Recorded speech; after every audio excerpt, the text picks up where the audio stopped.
was? Dumbo Yeah. It was a heck of a game, but how do you win that game? Well, you get away. Who was the player in the? Who do you play as in the game? No, I wasn't playing anybody. It was me. I got away.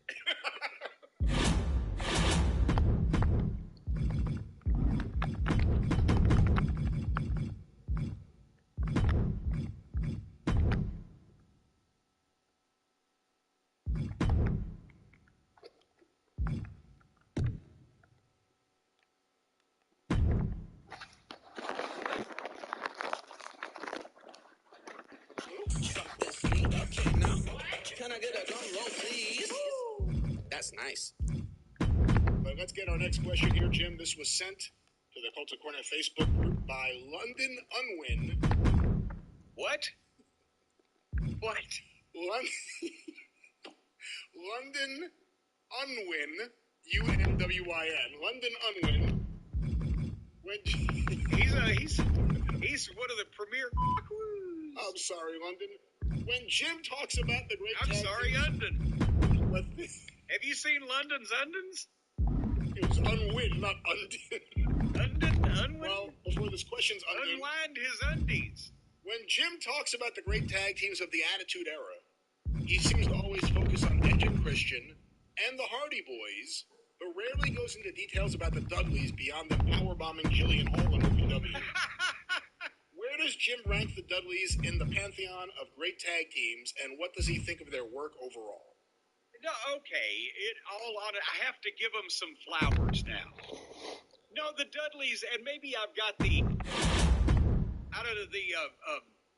not prejudice, but I see them as more of an ECW team. I've got them pigeonholed as EC. So when I'm talking about WWF teams, yes, Edge and Christian were put together primarily there, and the Hardys attained their fame there. But, the only thing I told Bubba one time when we were in TNA, I said, I'm not sure you should talk about being 23-time tag team champion. He said, why? I said, because it sounds fucking preposterous, right? That anybody could be. It's like Lawler won the Southern title 107 times or whatever. But they never said it. But they never, they said he's held the Southern title most of the last 10 years. Not that he had it 107 times. That means he lost it 106 or whatever. But no, they did work at a high level and on top in several different companies. And while I did have issue with, it's sometimes Bubba's psychology in, doing the big move to anybody and everybody for the sake of, doing the big move. They were a good team and they got their shit over. And Devon get the tables and the whole 9 yards. And Bubba, especially when he was bigger, he could work. He was one of those guys. I don't want to give him an Adrian Adonis physique. He'll find me and beat me up. But I'm saying for a bigger guy, he was doing shit like Big Boss Man. He was not a fucking bodybuilder. He, cosmetically pleasing in his name. He was a big guy, and then finally he dropped all that weight to become a single in TNA here several years ago. So no, I guess I shouldn't overlook them because for that era, what 2010 era, they were probably one of the top teams in the business. So we should give them more of their flowers. And just remember, Bubba, it wasn't my fault you were in the goddamn electrified game match. The Tribal Chief has arrived. He's the first ever undisputed WWE Universal Champion.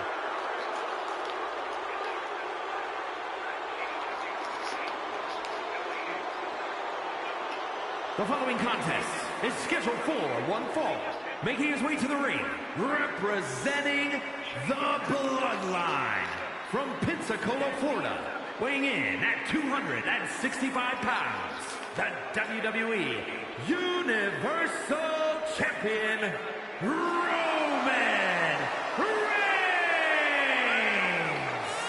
Here's a man who's held the Universal Championship for over 2 years. Greatness redefined. That's God mode. When you see a superstar like Roman Reigns, you see a man who seems practically untouchable. Exactly, Saxton. Like a god, an immortal. Part of the pantheon of all-time greats in the WWE. You can count on one hand the amount of people who held the championship as long as Roman Reigns.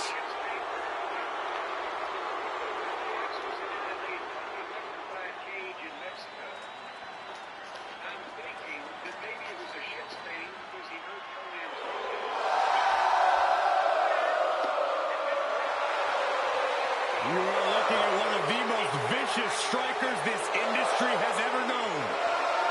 He kicks like lightning. Yeah, Shinsuke Nakamura has a bad attitude to match. No, he doesn't. He just doesn't like you, Saxton. And his opponent from Kyoto, Japan, weighing in at 220 pounds, Shinsuke Nakamura. You can feel the electricity in here tonight, gentlemen.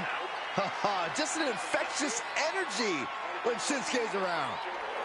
The WWE fans love this entrance. Byron, what are you doing? Byron, get off the desk. Hold on. That's the kicker's job. I'm trying to balance. Get down.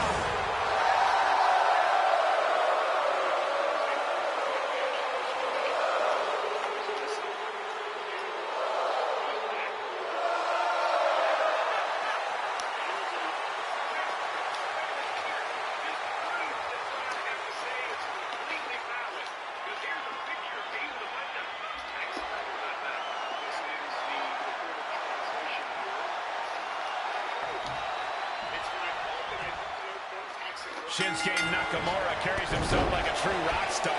He's got a devil-may-care attitude and a unique charisma that's all his own. And it all fits well with his in-ring approach, which is as flashy as it is hard-hitting. Shinsuke is totally unique and an exceptional competitor. His stunning power in the ring, his incredible fashion sense, you just can't look away. Like you said, an absolute rock star. And just look at him in the ring. Nakamura is brimming with confidence right now.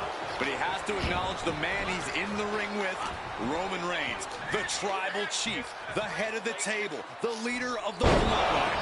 Roman's allowing him to take a trip to the island of relevancy, and we all know that never ends well. Corey, you can acknowledge that Roman is talented without inflating his ego. It's really up to his opponent whether they acknowledge him or not. But I have a strong feeling Roman isn't going to be happy either way. Ooh, knee right to the spine. Make your legs go numb. Oh, by a forearm smash.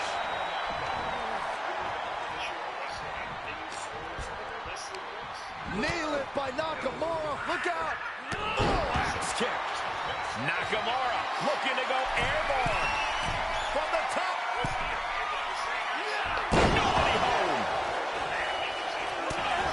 He's lost some of his wind now. Big backdrop.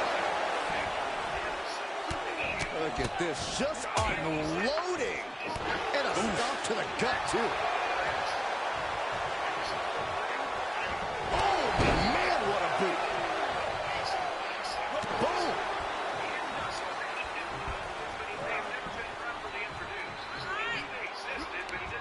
Reversal from Nakamura.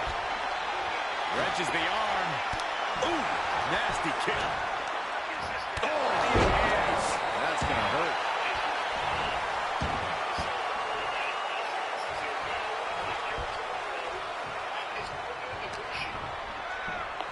Uh-oh. Look out. Oh, backbreaker. I don't like the look in his eye here, folks. Up high. Oh, look out. That's gravity taking a break before coming down like thunder. He's looking to completely render this leg useless. Stump puller leg snap. Very effective.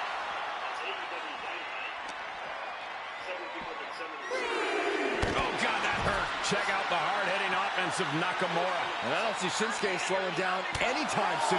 Reigns isn't allowing that burst of attacks to throw him off his game. And there's the Uranagi. Landed him.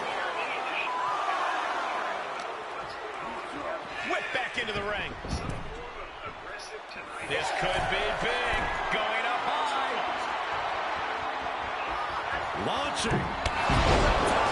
Diving quickly to cover. No, he kicks out. These men knew this match was going to be hard fought. Ruthless striking. From a deadlift position. Sit out powerbomb from the big dog. Running knee lift. Strikes. He can pin his opponent right here. Gets the shoulder. Wow. What's it going to take? Not getting the two at this point has got to say something. Able to interrupt the attack. Oh, what a right. Man, that's some attitude behind it. Gets him with the counter.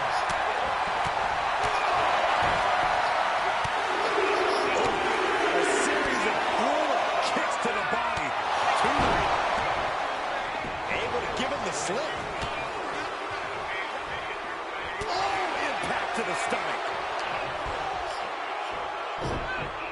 Spiked with a Uranagi. You can't take much more of this. Maybe just stay down, man. You've done enough. Shinsuke's strong style will still give him a chance in this match. Yeah, but not a very good chip.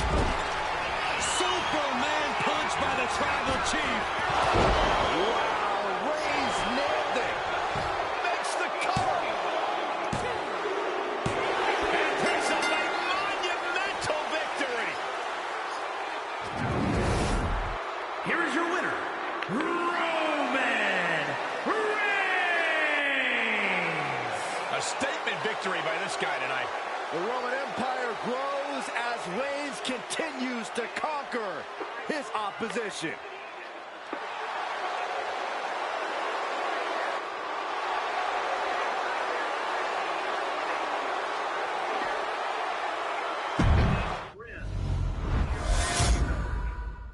It's the American dream. In addition to his active Orange Cassidy reportedly has a... How many days a week do they work? Well, he works, I think, like 1 day a week. He's active. Almost comatose.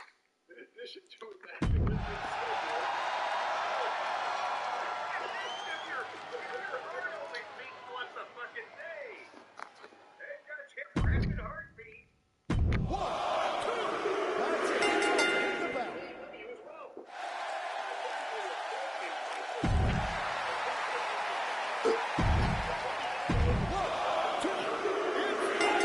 Bring it.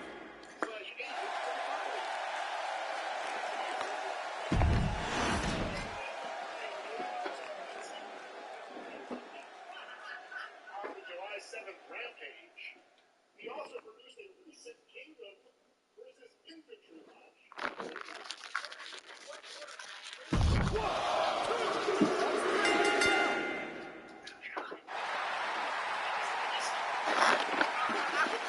I was about to say, how are they just going to send the infantry against the whole kingdom? Don't they need the infantry and the fucking mounted soldiers to go against the whole entire assembled might of the kingdom of fucking Lilliput? What? Well, those classic barn burner matches that headlined WrestleMania have been the brainchildren or the brain sperm, possibly, of little pockets. On this topic, and obviously the role has somewhat changed from what it was, let's say, in the 80s, and those are really the first agents, as in you see veterans in the same suit every night, anytime you go to wrestling, on the road for the WWF. That was the beginning of the modern agent in a lot of ways. What makes a good agent nowadays? Because it seems like now it's really about working with, or it should be about working with guys on their matches, but what should be a good agent nowadays, especially for AEW? Yeah, well, and we've talked about the agents started out in the WWF just when Vince had, and it wasn't just for matches. Some of the agents, Tony Gurria, Dave Hebner, they were there to check up at the box office and or to make sure that the merchandise got sold properly and all the financial dealings were done, and other agents were there to not even, I mean, obviously they were always there for advice, but they would just tell the matches on the card, hey, here's what the office sent. They want 12 minutes. They want the baby face over. And they would watch the match and they would call in and give their thoughts to, you know, the recording at the office that Finkel would then transcribe on whether the match was any good or not. So Vince would know. That kind of thing. And then as television got more, you know, more, not only more important, but also more demanding in terms of, it wasn't hard when they were all squash matches from every company to, you know, you didn't need an agent. Okay, I've got, you know, young Mike Moraldo, and we're going to go 4 minutes, and I'm going to win with my finish. So there wasn't any need to agent that type of thing. And then when we started doing main events on television, it was main event guys against main event guys. You knew what to do. Again, the booker would say, okay, this is an angle, or in the middle of this, we're going to do whatever. He'd give you the framework. You got to have the fucking match. But then live TV came in, and then bigger production values, and now the truck has to be clued in on what's going on in the matches, and especially when guys start doing dives, because the worst goddamn thing that ever happened to wrestling television production was dives and shit. Because even though that usually the same director and producer in the bigger companies are shooting the program every week, all of a sudden you can catch non-wrestling people unawares when the only indication you're going to do a dive is that you know the fucking spot in your head. You've seen him do it before. I bet he's going to dive. Yeah, he's going to dive. And the cameras would miss it. The director would miss it. So then the agent / producer became the guy that not only helped the talent with their match, not only gave them the finish or reinforced the finish to them, but the time they would have. And you know, you got to watch this camera on your entrance, and the truck wants you to do these type of things. And then they listen to the match that these guys are going to have, that they're going over endlessly till every bit of spontaneity is wrung out of it. And then the producer agent will go back in the truck, and they will sit there while that match is in the ring, and they'll help feed the director. Now, be careful, he's about to do the big dive when so-and-so, you know, gets his fucking pie in the face, then the dive's coming, or whatever, so that it's not shot off camera. And then, of course, guys still go into business for themselves and do screwy shit you never see coming. And you might miss that. That's why things get missed. But so it's become almost like the babysitter, to where, you know, you not only hopefully have more experience than the talent that you're dealing with, so you can actually help coach them and say, no, I wouldn't hit 17 drop kicks in a row. I think 3 will work. Just pause then and see what you think, or shit like that. Or help with spots that might fit these guys that they've never seen because they're not old enough. Hey, do this. That'd be fun. Change this around. And it can also be, you know, telling them, here's how we're going to shoot this, and here's where the break is going to come. So you need to have a break spot. You want to start the heat there. You know, now it's a big goddamn collaboration.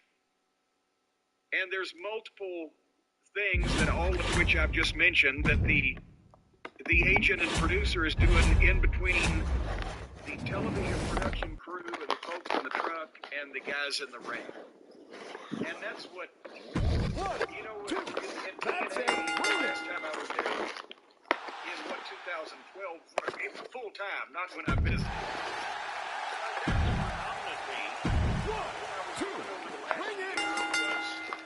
Working in between the guys and then the truck. You know, goddamn it, at that point, they had 18 different authority figures. You know, I was more valuable trying to carry that communication back and forth because I can speak both languages. From whatever you saw in 87 or 88, and whatever you were involved with in 89, what goes into agenting, or what went into that agent? The following contest is an Iron Man match and is for the WWE Intercontinental Championship. That started the agent thing. We had Dusty and JJ was his assistant. This man is invincible. Broadcasting took over. Dragunov's a man who struggles to keep his rage in check, but when Dragunov loses it, let's be honest, it's a lot of fun to watch. JJ was still an assistant.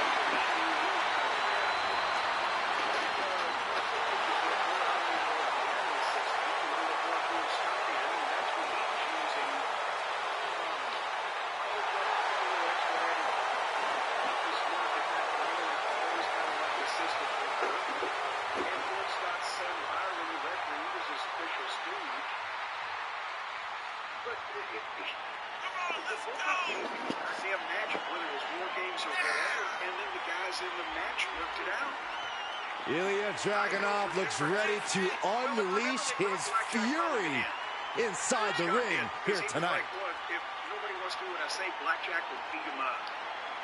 And Blackjack was there for 2 weeks, and then fuck this, went home. But there was really multiple agents. The agents under Turner Broadcasting at first were the Burnhams and the guys that went to the office and checked up and gave you your draw and stuff. They were completely, they brought guys in and There's pure intensity in the eye.